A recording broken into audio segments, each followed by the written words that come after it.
The young Mafia boss crouched in the rain, ready to signal his men, when a small hand reached into his view. Not a weapon, not money, but a worn, old photograph. He looked down. A young girl stood beside him, her hair sticking to her face from the wet night, her red shirt soaked. Her hands shook as she held out the photo like it was a lifeline. "Please," she whispered over the sound of the storm. "You're the only one who can find them." Jehun had run the city's underground with cold skill that left no room for feelings. For years, people feared him because he stayed focused and kept his heart hard. That evening, as he got ready to finish an important plan that would secure his power, he expected the usual: a quick strike, full control, and total silence. But Minji, holding that one photo like it was very special, wouldn't disappear into the shadows. She gave him a mystery that reached through his guard and into a past he had tried to forget. In that moment, looking at the faces in the picture, the most feared man in the syndicate did the one thing his enemies never thought possible. He stopped everything.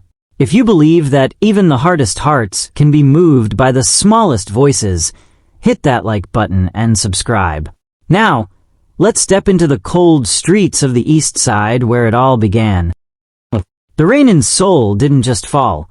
It took over the streets, washing away the glow of the neon lights until only the grit remained. Jehun stood at the edge of an empty construction site, his dark coat soaking up the wet, his short black hair slightly messy from the wind. He had sharp facial features and even sharper instincts, a young boss who had traded his youth for a seat at the head of the East Side's most efficient syndicate. For 15 years, the rules of this territory had been written in his image: stay quiet, pay on time, and never mistake his silence for mercy.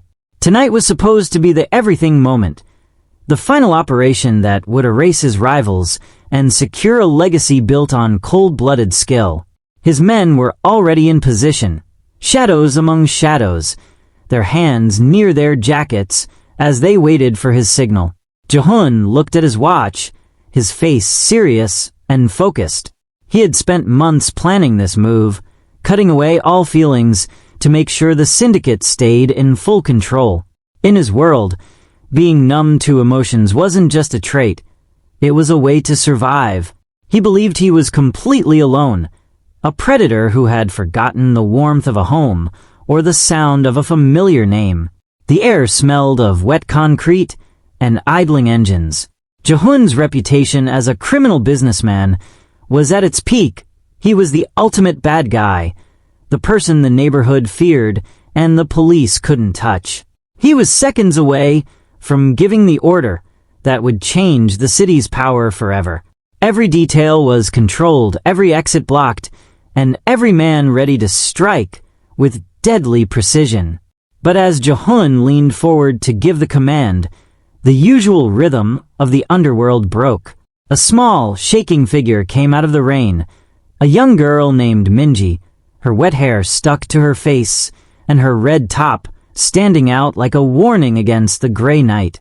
She didn't have a weapon, and she didn't have a bribe. She just stepped into the light of the idling Cadillac and reached out, tapping the hand that held the power of life and death. Jehun froze as the small, wet hand touched his own, a feeling so strange in his violent world it felt like an electric shock. His men moved with the practiced alertness of a cornered pack, hands slipping toward their jackets. But Jehun raised a single steady hand, silently telling them to stay. He looked down at Minji, whose red top was heavy with rain and whose eyes held a trembling, desperate curiosity that ignored the weapons around her. She didn't offer him a crumpled bill or a knife. Instead, she reached into her pocket and pulled out a single, worn photograph. "Please," she whispered, her voice barely carrying over the roar of the Seoul rain. "You're the only one who can find them." Jehun took the paper, his sharp features tight, with the cynicism he had built over 15 years. He expected a ransom note or a plea for mercy, the usual scraps of his business over humanity life. But when he held the photo to the amber glow of a distant street lamp, it felt like the air left his lungs. The image was a sepia-toned ghost, a piece of a buried past that cut through his numbness like a knife. In the distance, a stranger dressed in dark clothes watched from the mouth of an alley, a shadow among shadows, adding a chilling layer to the rain-soaked scene.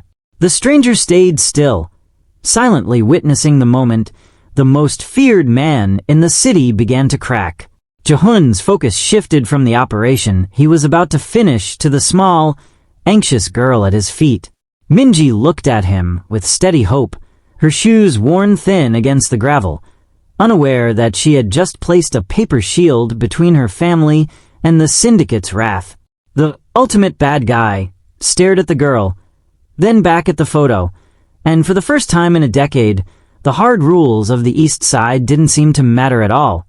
AST Side trembled as they gripped the edges of the photograph. The rain continued its rhythmic assault, but the sound of the city seemed to fade into a hollow hum as the ghost in the ink pulled him backward through time.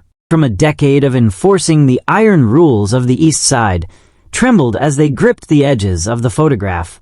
The rain continued its rhythmic assault, but the sound of the city seemed to fade into a hollow hum as the ghost in the ink pulled him backward through time.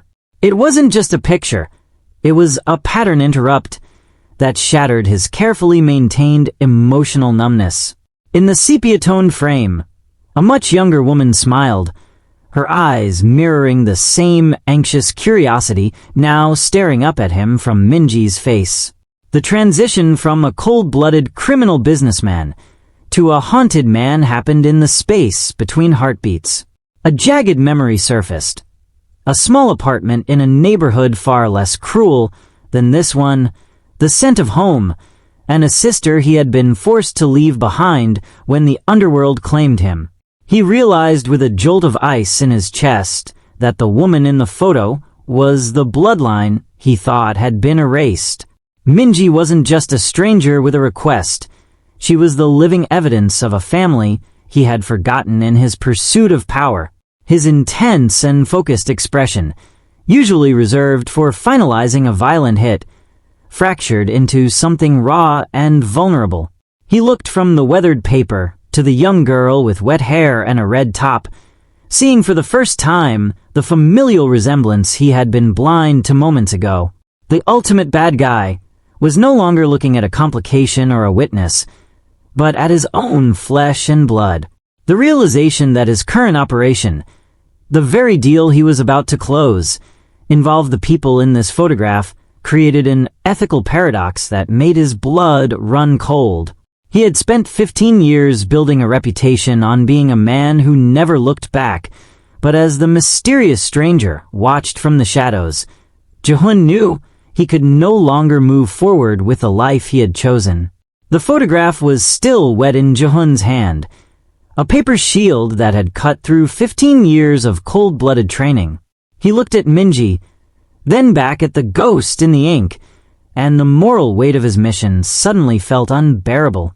His crew, 37 men picked for their loyalty and precision, stood ready like coiled springs in the rainy dark. They were waiting for the everything signal, the one that would finish the hit and secure Jehun's place as the most feared boss on the East Side.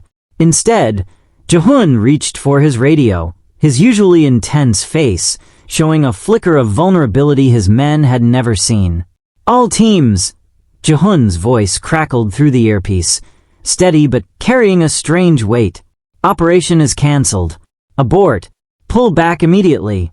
The silence that followed was louder than the rain. In the distance, the mysterious stranger in dark clothes shifted, a shadow reacting to the sudden change. Inside the ranks, confusion spread instantly.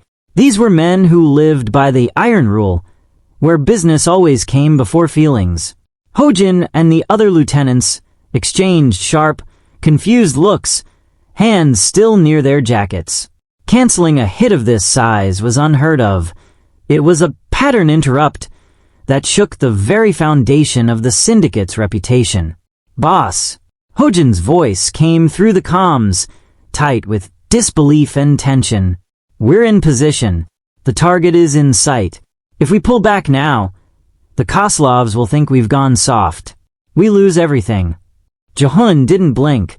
He watched Minji's anxious eyes.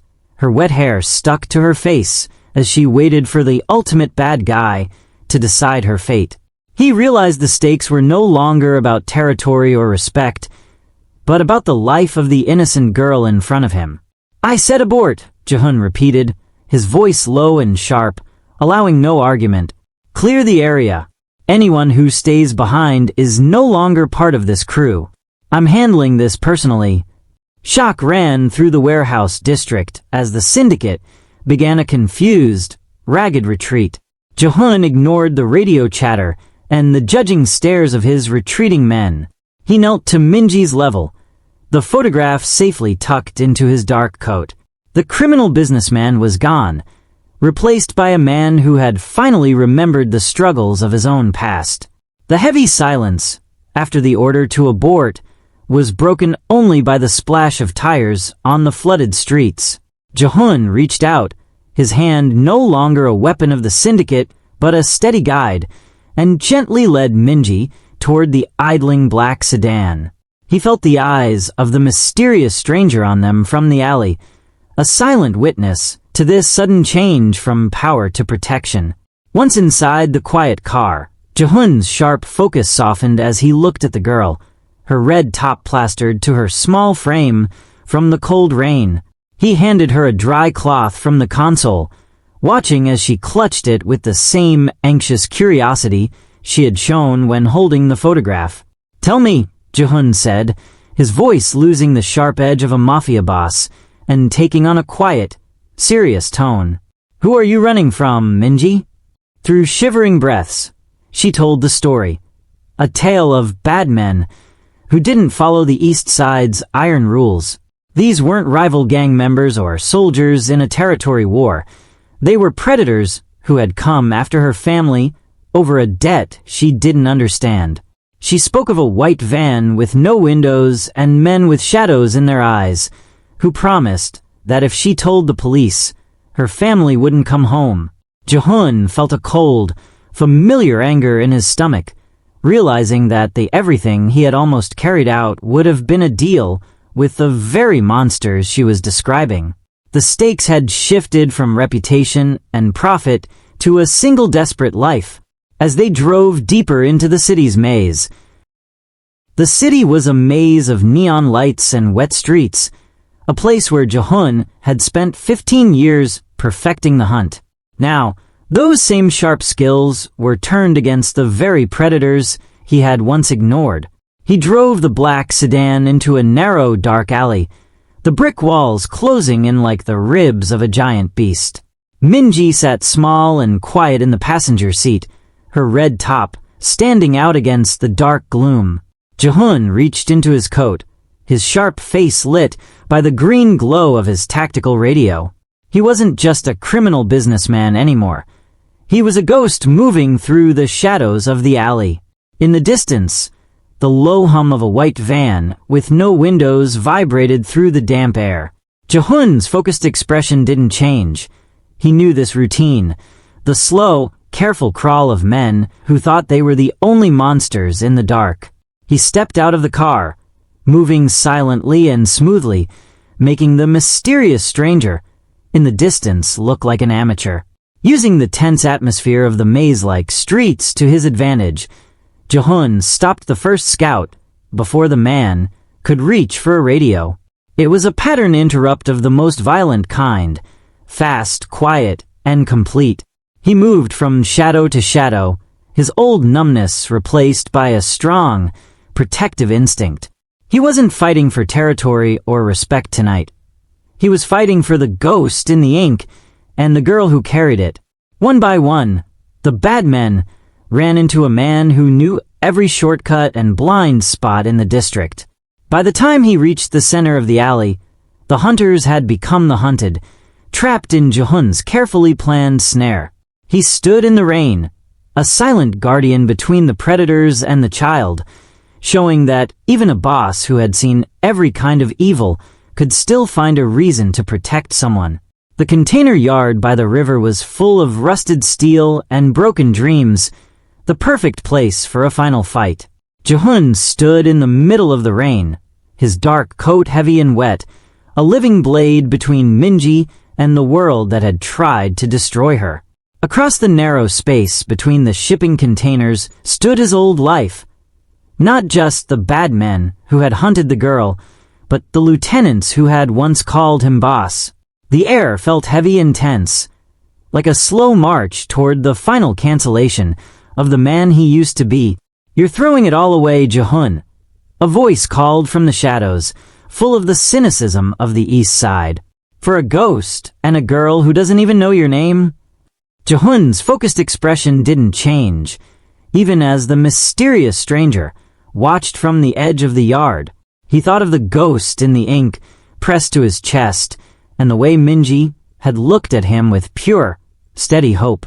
The numbness that had protected him for 15 years had finally cracked, leaving behind a strong, protective instinct far more dangerous than his ambition.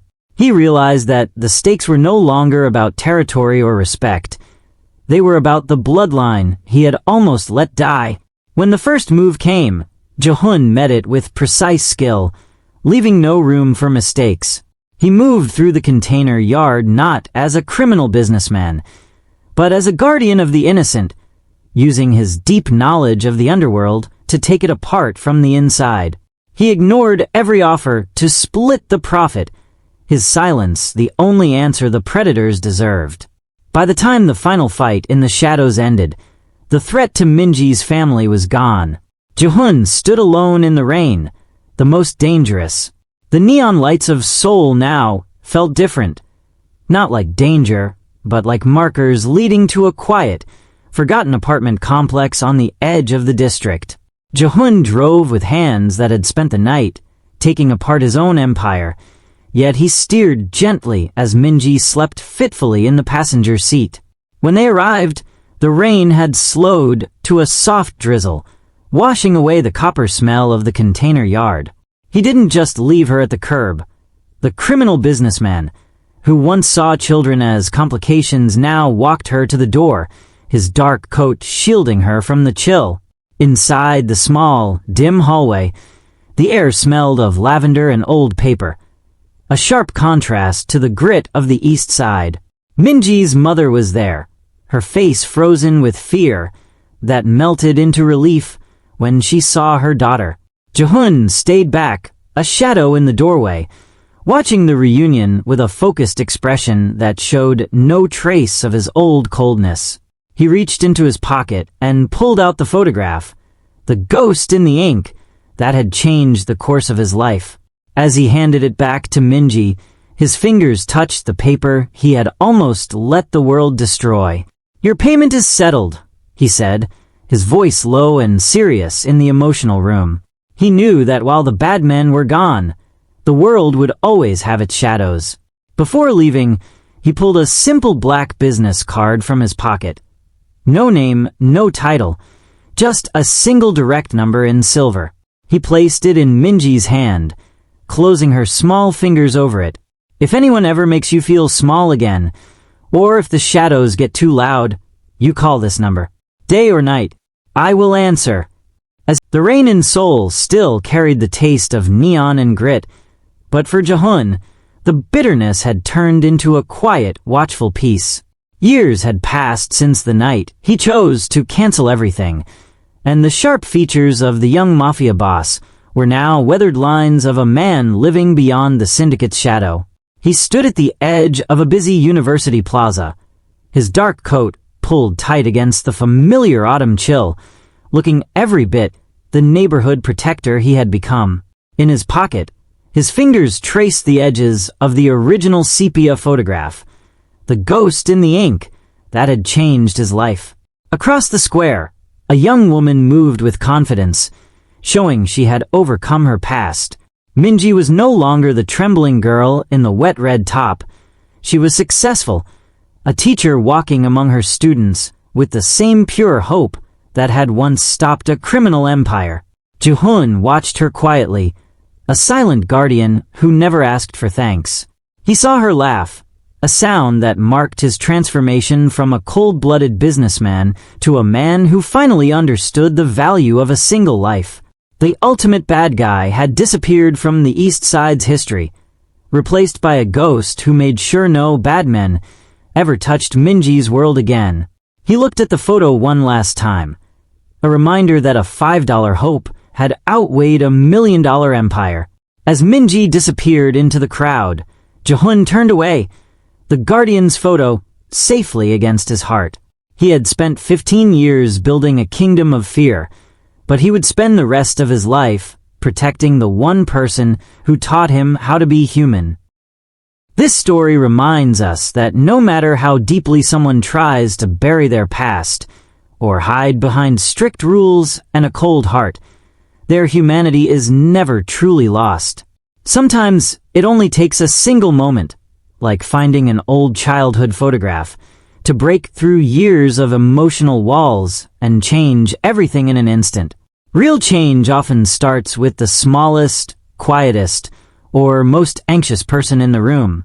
Minji shows that even the bravest step of asking for help can make the most ruthless people pause and rethink their whole lives. True power isn't about defeating rivals or keeping a fearsome reputation. It's about transformation, shifting from being a predator to becoming a protector of those around you. All the ambition, wealth, or control in the world is hollow compared to the deep, shocking connection of blood and family.